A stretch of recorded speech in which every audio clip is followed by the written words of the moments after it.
Fox News is now streaming live on Fox One. When news breaks, we don't just report it. We go beyond the headlines to get the full story. Get live coverage, in-depth analysis, and perspectives from the voices you trust, all in one place. Whether you're at home or on the go, stay connected to the stories shaping our world. Stream Fox News on Fox One. Download today. The Rita Cosby Show on the Red Apple Podcast Network. And a meeting has wrapped up between New York Mayor Zohran Mamdani and Jacob Frey of Minneapolis. It is interesting, sort of the secrecy around this. Apparently it wasn't on the mayor's schedule, mayor of New York. Why not? Why was he trying to kind of sneak him in? And then they didn't do any press conference or comments afterwards. What was he trying to give him pointers on what a beautiful job he did there in Minneapolis? I'd say on a 1 to 10, he gets a -1. What does he want to tell him about what a great job he did during the Summer of Love when the police station there in Minneapolis burned to the ground? Well, I guess two peas in a pod, because they do seem to have very similar philosophies in terms of ICE out of the cities. Remember, even when Tom Homan was talking about reducing the amount of ICE officers, they were like, oh, no. It can't be a reduction. It needs to be a full withdrawal. Now, Tom Homan today did come out and say that they are planning on withdrawing. He said, we feel like our mission here short term is done. We can certainly come back at any point in time, and we definitely probably will. But in the meantime, we've got other cities we got to work on. So Frey then flies out and meets with Zohran Mamdani, and the word is they discuss shared values between the two on how to discuss immigrants, illegal immigrants. Isn't that lovely, essentially, what that's all about? How cities need to step up and protect our illegals, our criminals. He doesn't separate and say, yeah, bad people should get out, and maybe those who haven't committed serious crimes, that's another matter. No, there's no distinction. It's okay, we need to just protect all of them. Because that's essentially what he did in Minneapolis. And boy, I think his language was so incendiary and so provocative and certainly fueled the flames there. Well, here is Mayor Mamdani. This is what he said in the past, of course, about standing up to ICE. And no wonder he and Jacob Frey are going to become fast friends. Remember when Mamdani said this?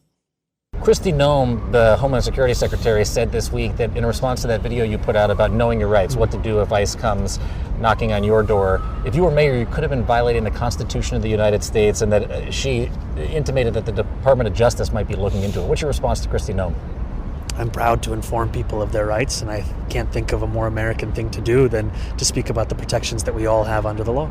Are you prepared? Gavin Newsom told me he was prepared to be arrested. Tom Homan threatened anybody that stands in the way could be arrested. You've been arrested before, standing up for people's rights. J.B. Pritzker told me that Donald Trump should come and get me. You prepared to be arrested by the federal government if you stand up to their immigration enforcement? I'm prepared for any consequence that comes for standing up for New Yorkers, because that's my job. That's what I ran to do. And I think that it's time that New Yorkers look at City Hall that's right here and see a reflection of their struggles as opposed to a reflection of the scandal that has engulfed so much of our politics. That was a big word salad, but essentially ICE out. And it sure sounds a lot like Jacob Frey. Remember when Jacob Frey famously said this, and he didn't apologize for it? Let me ask you, during those incredibly emotional moments and hours after the shooting of Renee Good, you went on national television and you said to ICE, get the F out of Minneapolis. Do you regret that language? I mean, that doesn't sound like turning the temperature down. I don't regret it at all. In the moments before I went out there to do that press conference, I learned that Kristi Noem had already jumped to a conclusion as to the ICE agent's conduct, saying that it was purely self-defense. Minutes or hours later, you had her saying that Renee Good was a domestic terrorist. If I seemed like I was angry and frustrated, I was. And part of my responsibility as mayor is to channel what the people in our city are feeling.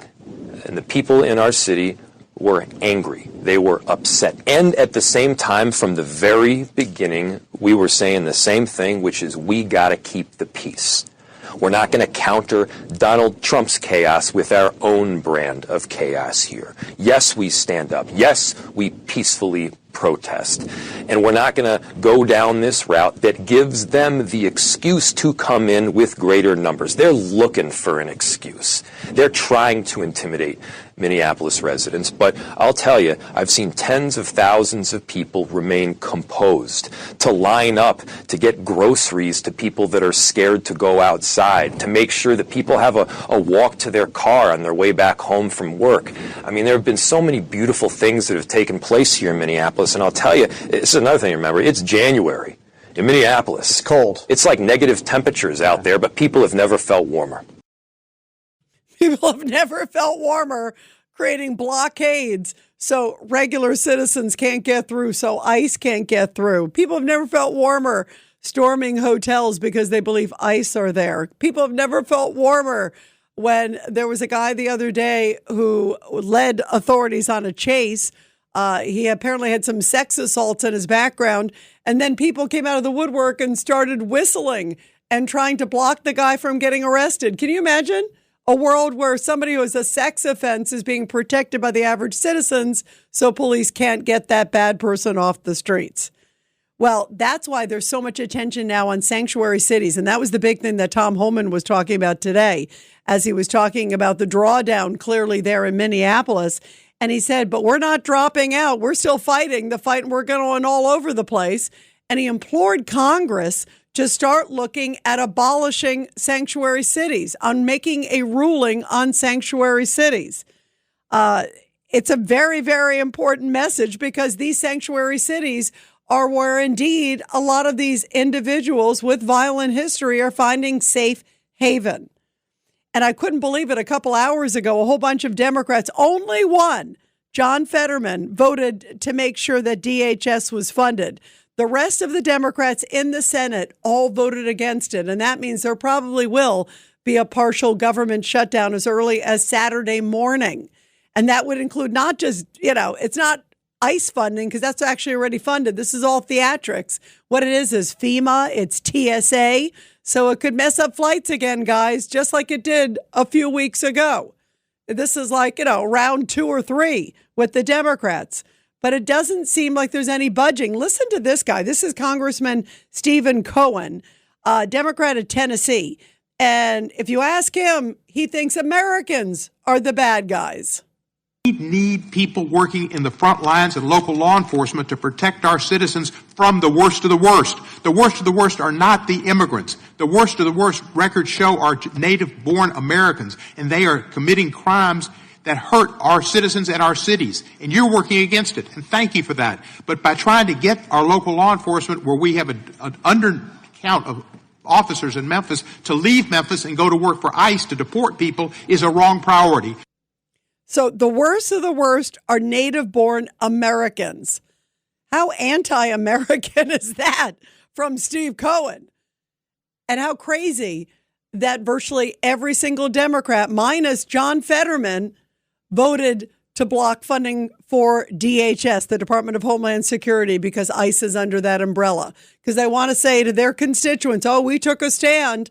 They want to demask ICE. They want to put body cameras on all ICE officers. They want to do a whole bunch of different reforms.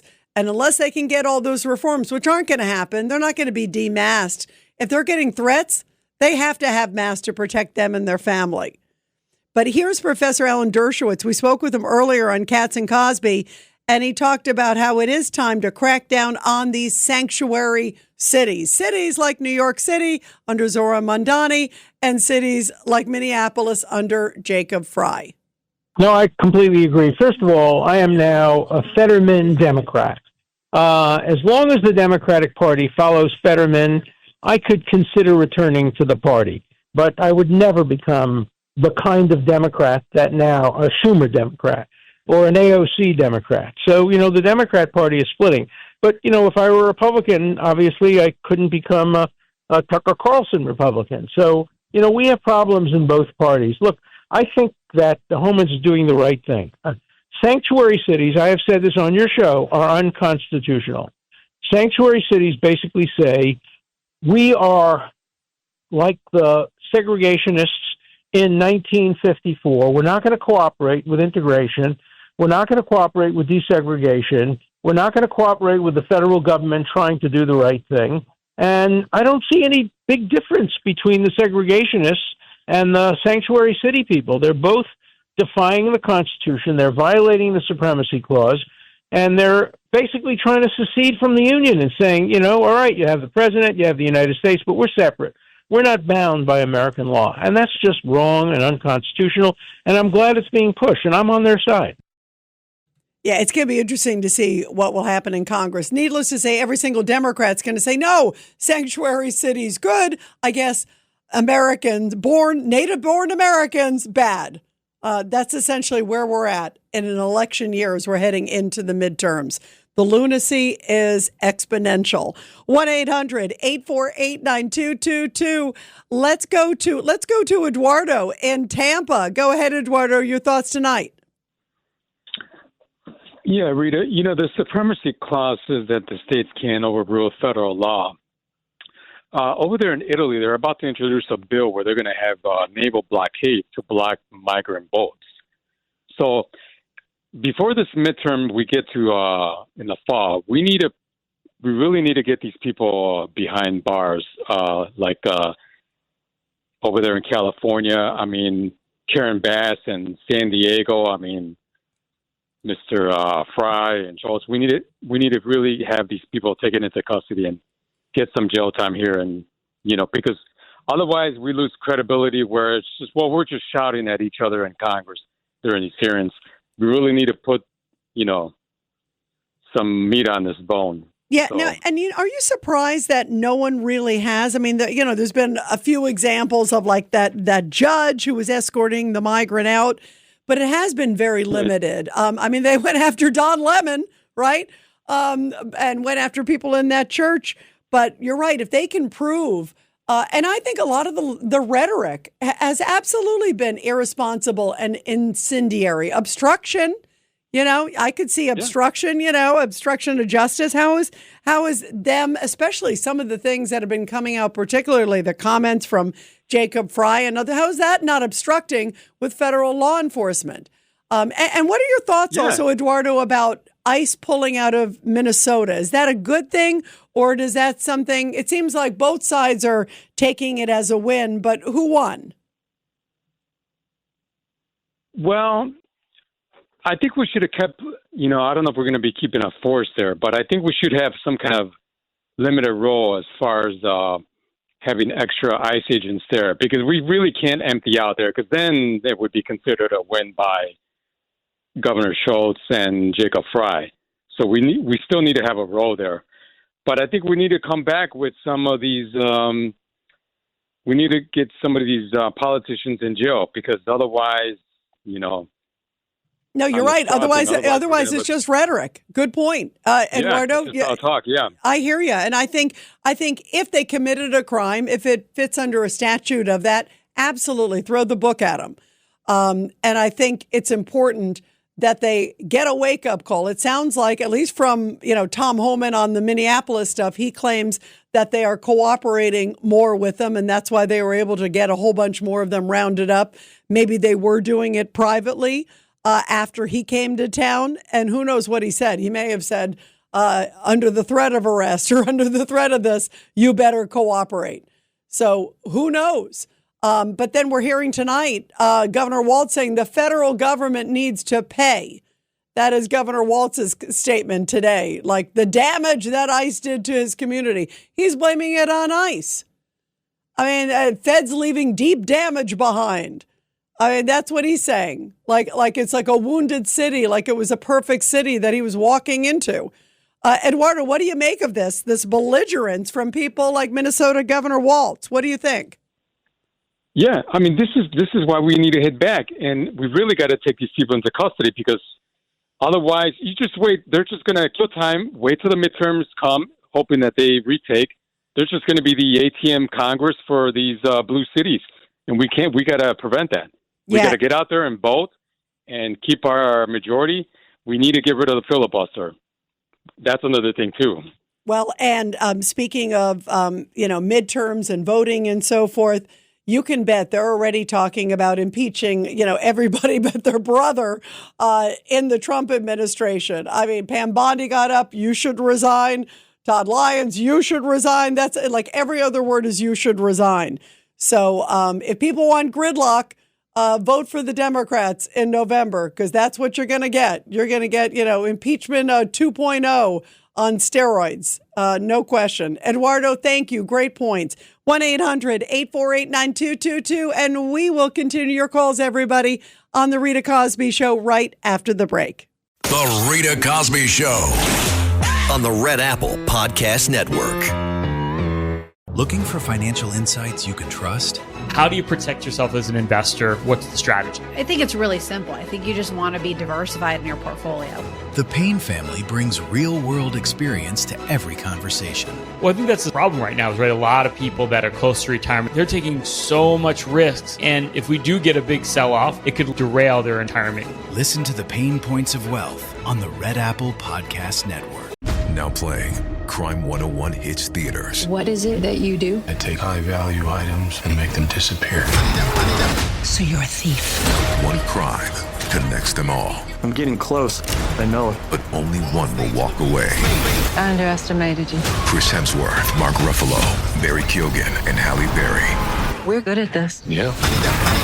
Crime 101, directed by Bart Layton. Rated R, under 17 on admitted without parent. Now playing only in theaters. Next up, a laughing session from The Laughing Cow. Now, unpeel a wedge of the Laughing Cow light spreadable cheese, a delicious snack with 2 grams of protein and 25 calories per wedge.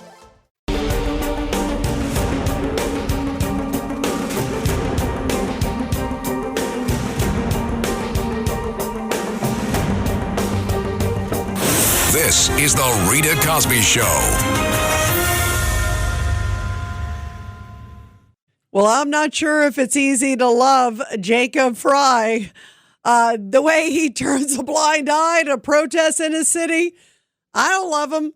1-800-848-9222, 1-800-848-9222. Let's go to Robert in Brooklyn, line 4. Go ahead, Robert. Yeah, hey, thanks for taking my call. Well, these hearings, many times they're just like theatrical. I'm not sure how much is actually accomplished, how much we learn. But, Elon Musk today, he had retweeted to call their 9 Republican senators who are still haven't committed to the Save America Act. The Save America Act is very important in terms of we want them to show citizenship and proof of ID. And I called. He said 9 senators to call with Capito, Murkowski, Tillis, Collins, Sullivan, Wicker, McConnell, Thune, and Tim Scott. So I called all 9 senators to let them know that to please pass this bill. Very, very important to pass it for voter integrity. And also that we need a standing filibuster. Although I'm not in favor of doing away with the filibuster, it has to at least be a standing filibuster because we need to get this thing passed. It's amazing, Robert. You hit the fact that it is not a 100% passage on voter ID to vote and a photo ID. I'm glad you're bringing this up. It's important. The Rita Cosby Show on the Red Apple Podcast Network.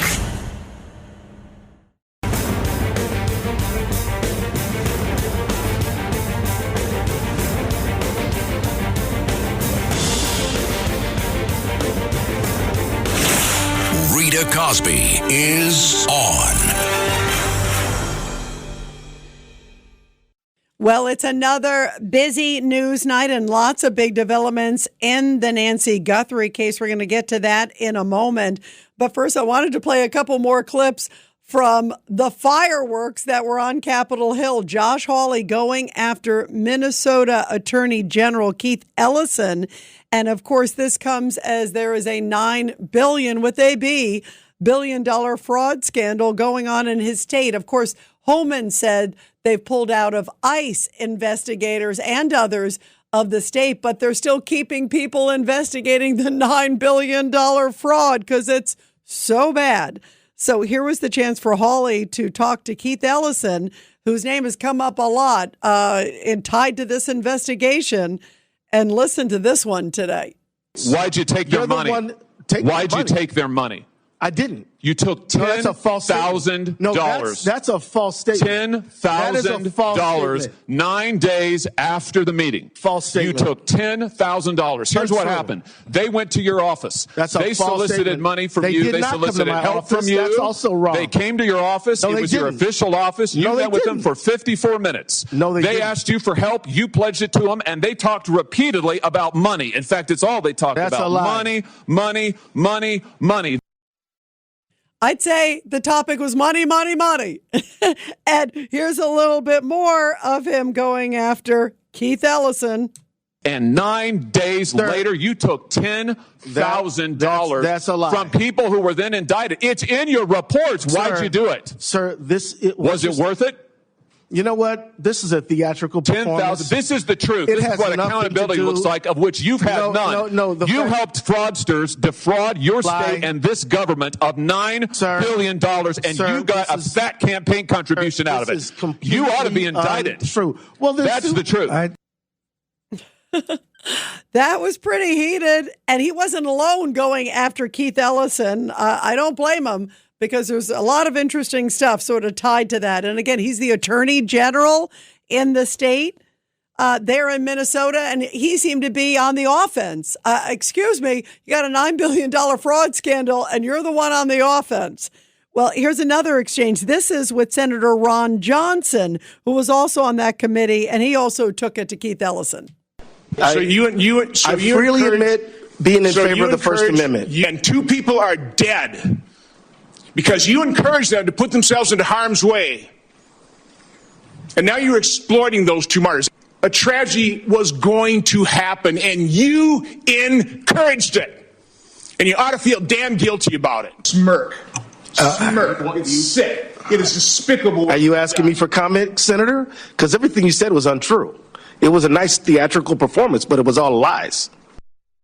By the way, if you see the footage, I love Ron Johnson and also Josh Hawley. They were magnificent. And I'm telling you, he sit there and smiling like, ha, ha, ha, ha, ha. It's $9 billion of taxpayer money. And the response from Keith Ellison, he was smirking and sort of sitting there like, no big deal. No big deal. I'm here. Nothing to see here. No excuses. No big deal. No answers. Nothing. Let's just kind of move on. Why are you wasting my time? It's only $9 billion with the B. Well, speaking of big developments tonight, again, in the Nancy Guthrie case, we're finding out that there was some evidence taken from inside the house. I want to play this. This is Nancy Grace, the great crime journalist. And she was on earlier on Fox News talking about what they discovered and what all of this could mean to the case. Take a listen.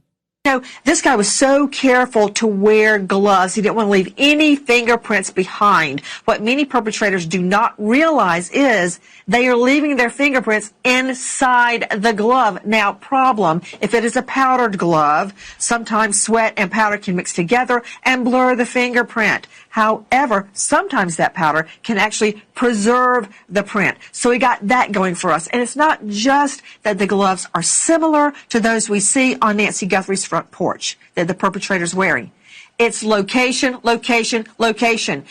Near her neighborhood, in her neighborhood, 1.5 miles away from the crime scene. Why were they there? Think. They were also combing the area around Campbell and Estrada today by the road. They were in pairs, stretched out, lots of them looking right alongside the road, going up into the cactus. Why? I think there was a tip. I wonder, did someone see someone throw something out a car window? It's not a coincidence. There's no coincidence in criminal law. Yeah, great points. Why were they up there? And then also the new news that apparently there was a glove found inside the house that is now being tested and other, quote, key evidence. So it obviously looks fairly similar. It looks something like that doesn't obviously belong to Nancy Guthrie. Why is it there? If they can find some sort of material DNA, and you can definitely on gloves and things like that, it stays for a long time. Also putting out information, the attacker that you saw in that surveillance footage is between 5'9" and 5'10", average build, and it's a male. So at least it kind of narrows it, because if they think they have the right individual or have DNA and that person matches that description, there's a good chance that person should be hauled in for questioning immediately. 1-800-848-9222, 1-800-848-9222. Let's go to Sandra in New Jersey on line 2. Go ahead, Sandra. Hi, Rita. I agree with Betsy. I read something very similar to what she said. Basically, I was going to ask you tonight, Rita, why would a sergeant block access to the FBI evidence, the DNA, the glove? Why would the sheriff do this? First of all, in my opinion, he's walking on thin ice as it is with his credibility going to that baseball game or whatever game that he went to. Yeah, basketball game, right. Right. He's not doing the greatest job, I've heard people say. No. So for him not to want to share this valuable information with the FBI, why does he insist that this stuff has to go to Florida and not to Virginia, where the FBI would rather take it? That troubles me a lot. And then, I was also reading that there's this Israeli person like Betsy, I think. His name is Rami Igra. He said something very interesting. He said he would offer immunity to the people who took this woman and give them whatever money they want, and maybe that might get the mother back. I kind of like that. I mean, you don't that's reward interesting. I got to look that up. Rami Igra, you said, is his name. Yes, okay. Rami Igra. I like what he said. It was very thought-provoking. Maybe we need to do the best bargaining possible. And if we're willing to, he was saying, like, we're going to find you anyway, so why don't you just take a great deal? We'll give you all the money you want. We will not punish you. We will let you go free. We just want the mother back. Although, in law and justice in America, that ain't going to work. And if somebody did this, I know. But I like that he's at least he's coming up with creative ideas, and I love the idea. Anything that could bring her home, I also really appreciate that.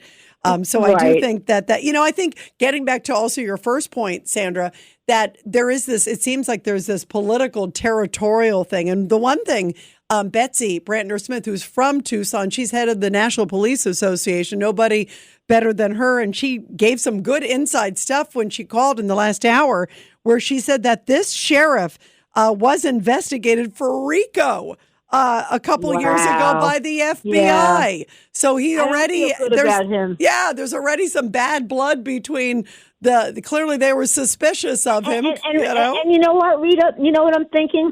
This is look, every case is important. Anyone who loses a family member is important. But this man shouldn't want to take all this on himself, because if he fucks up, pardon my word, he's going to get it all on him. I'd rather have the FBI helping me. We all work together, so it's not all on me. I feel that way, and I think he's being very foolish the way he's acting, and I agree with Betsy on that 100%. Mm-hmm. Yeah, I think you're right. He would be wise to be relying on the FBI. And not only that, Sandra, too, I mean, the other thing is that you're in a position where the FBI is clearly the best agency in the country, in the world, and the best resources. So why wouldn't you not want to take advantage of the incredible resources of the FBI? If somebody said, hey, we got the best of the best who can come in and help you any way you want, it'd be like, great, I'll take 10, I'll take 5,000 of them, to your point. And it clearly shows that there's some, territorial and that is horrible. I mean, sometimes that happens, but it never should be at the expense of what is happening in the investigation. And just like you said, they sent this glove that apparently was inside the house. That sounds interesting, because I don't think you just send some generic glove. There's clearly something that's sort of triggering it with them. And they sent it to a private lab in Florida, where the FBI wanted it sent to Quantico. That's their, of course, big headquarters there in Virginia. You would think they'd want it to be investigated by the best of the best. Why would you send it to a private lab? It's almost like he's trying to stick it to FBI, like he's resenting FBI. And that is a problem. I'm not surprised. I don't know this sheriff, so I'm just speaking from my observation. I think he stinks. And I'm really sad for the Guthrie family because he just seems like Keystone Cops. And all I can say is thank goodness the FBI is there to help. And I don't necessarily think the people below him, but he just seems bumbling. I'm sure there's some great men and women below him that are working this case with their hearts out. There's no question. I think the people in the field are really trying to do a great job. But I think that sheriff, he maybe should have stayed at the basketball game, and done less harm. That's my opinion. I'm being facetious, but I just think it's absolutely atrocious the way he's handled it from a media standpoint, from opening up the crime scene. That's the other thing, Sandra. He opened up the crime scene, and then suddenly the feds came, and they're like, whoa, whoa, whoa, whoa, whoa, you got to block it off. But that was after the media trampled all over it and onlookers because he opened it up. He said, okay, we don't need to preserve it anymore after a day or two. That was the stupidest, most Keystone Cop move I've ever heard. Sandra, thank you very much. Let's go to Liz in Florida, line 4. Go ahead, Liz. Your thoughts tonight. Hi, Rita. This is like a whodunit movie, and everyone is involved to try to help solve this mystery. But regarding the sheriff, maybe the sheriff's involved in some way. There have been dirty sheriffs. Maybe this is bigger than we think. So now, here the person that sent I'm not sure there's any proof of that, Liz. But by the way, it does sound like he's been investigated by the feds before, but for other things. I just think he's inept. That's a different mistake. Okay. Well, so the person that sent the third letter to TMZ claiming he knows who was involved, he said in his note that he tried to contact Annie and her husband to no avail. I want to know why he didn't try to contact Savannah as well, or at least say that. It just sounds so fishy, and maybe that was a secret code to Annie and her husband. Maybe he knows that they're involved. So that's one thought. Yeah, that's an interesting point. And maybe also he's a local guy who knows them, like you said. And maybe it's a point to them, or maybe it's also a message that somehow somebody who knows them is involved. I still go back, and I'm never going to say the family's involved or something like that, but there's something weird that they keep going back to Annie's house, the sister, as you bring up, where she lives with her husband. And, there's something weird that maybe somebody threw something out there, or maybe a delivery person who was with them, or that they hired, maybe unbeknownst to them. There's some connection because law enforcement keeps going back to Annie's house. What do you make of that, Liz? They probably know something that we're thinking. My thought is that the guy these people who were saying, send me Bitcoins and all that, just go to the FBI and tell them what you know. And if that leads to an arrest, then you get that $100,000. But I personally don't think that these guys took Nancy. I don't think that they're asking for any ransom, because they would have just said, here's the proof of life, send the money now. Or if there's no life, here's where the body is. Yeah, and you're right. You're right. Absolutely. Because you know what? It's so, you hit it on the head. If the goal was ransom, they would have also maybe left a ransom note. I mean, the other thing that's weird, to be contacting the media as opposed to contacting law enforcement or the family in terms of sending a note. Wouldn't you send a note to the family, as opposed to a TMZ and 2 local stations? That's odd. And then the whole thing would be, hey, if you want it, here you have 24 hours. Here's the money. Here's proof of life. Here's this. None of this seems standard. None of this seems predictable. So those are great points, Liz, because you're right. It's just so perplexing. And that's why I think everybody in this country is sort of trying to figure this one out. And even, we bring up, obviously there were some definite mistakes made, I think, by the sheriff and his direction to other folks. But now that the FBI's in there, we're heading into day 12, you guys. So how come the FBI hasn't solved it when it doesn't look like the guy on that ring cam looks that savvy? I mean, that's the other thing, Liz. I'm sitting here looking at the guy on the ring cam, And he doesn't look like the sharpest tack. He did come loaded for bear, technically with the guns and also with the ski mask and all that stuff. But now, he didn't seem like he knew he was on camera because they're tracking down the backpack. They know the brand. Hopefully it'll be really soon that they can kind of triangulate and figure out who bought that and maybe who bought a backpack, who bought that kind of ski mask. Probably not that many in the Tucson area, you would venture to say. Who bought some of those other items? Maybe it's like a handful of people would have bought all those things. Maybe only one person. Maybe that person ends up being a delivery person who's been in the area, has a white van, because there have been reports of these white vans. But the fact that they haven't been able to put it all together yet, that's why it's just so there's such a dichotomy here. Liz, real quick, your thoughts about how on one hand he seems super fumbly, and then on the other hand seems kind of shrewd. I just have a few seconds, Liz. Go ahead. I just think that the sheriff was involved. I think he messed it up all on purpose. And if the FBI started from the beginning and got in there, we would have had an answer. It would have all been over. Well, I agree with you on the second part that the FBI, I wish they had been in charge of it from the beginning. I'm glad at least they're there now. But it sounds like from some of these reports, the sheriff may be undermining them. And that's not a good thing. Liz, thank you very, very much. Everybody, we're going to continue with your calls after the break. But first, support our heroes. The Rita Cosby Show presents Support Our Heroes. And this is the Tunnel to Towers Foundation Support Our Heroes segment with a powerful story from Evansville, Indiana, where World War II veteran Irving Levine blew out the candles on his 104th birthday cake. I love this. He had no idea that the mayor was about to make the celebration official because then the mayor walked in with a proclamation declaring February 4th as Sergeant Irving Levine Day. He is a former Army Air Corps sergeant, and he's believed to be Indiana's oldest living World War II veteran. He served his country during World War II as a sergeant there in the U.S. Army Air Corps, which, of course, is the predecessor to today's Air Force. And bravo to him and, of course, all of our great veterans of the greatest generation and their families. I love that they are honoring him so magnificently.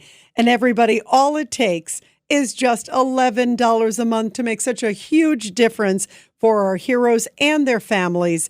Donate just $11 a month to the incredible Tunnel to Towers Foundation. They are the best. Be sure to check them out at T2T.org. That's T, the number 2, T.org. The Rita Cosby Show on the Red Apple Podcast Network.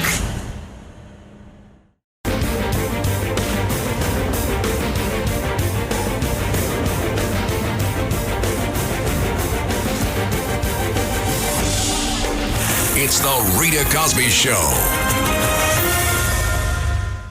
And let's continue with your calls, 1-800-848-9222. Let's go to Pamela in New Jersey, line 1. You're here on the Rita Cosby Show. Go ahead, Pamela. Good evening. What you've got here is a totally compromised crime scene where the local yokel is fighting with the feds. So that's why the house closed down, then it opened up. It closed down, it opened up. But I think that's a good sign. The FBI I think that was a super glue fuming tent they put on the porch entrance to get some new prints. Hopefully they got something good. And, that's what you got here. So the FBI is running on a secondary investigation because the local leadership is totally anti-Fed. Yeah, and that's a big, big problem. And, it was interesting. One of the things that I heard they did bring in under that tent was a device, really, which was getting sort of the sizing. I think you're right on some of the prints and some of those things, but also getting some sizing of like the tiles in relation to how big his foot was in the video and a whole bunch of stuff. That way they could get the height and sort of the build of the person. So let's pray, you guys. We'll keep you posted.